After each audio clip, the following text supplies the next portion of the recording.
La vie d'un Congolais ne vaut-elle pas la vie d'un Ukrainien?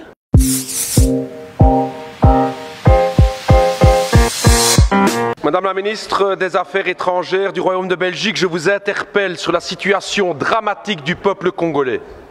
Je pose la question, pourquoi la Belgique n'intervient pas? Pourquoi la Belgique n'intervient pas pour aider la tragédie du peuple congolais à l'est du Congo?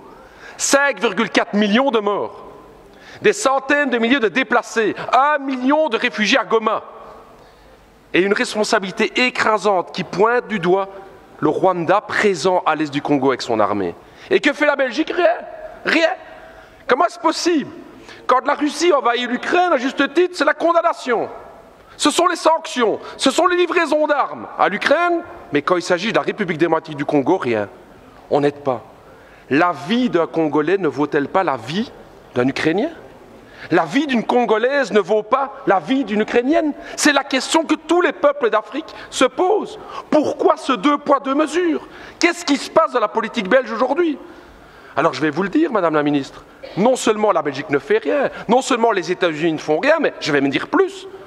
Hier encore, l'Union européenne a signé un accord avec le Rwanda. Un accord sur quoi? La gestion durable des matières premières, nous y sommes. Le coltan, le cobalt, le nickel, le diamant, le cuivre.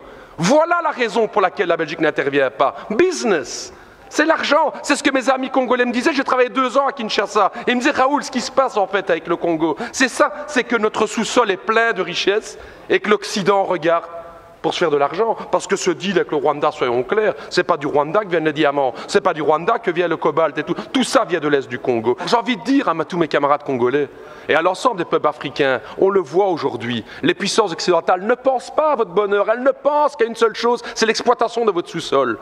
Vous pouvez aujourd'hui, vous pouvez croire à vos propres forces.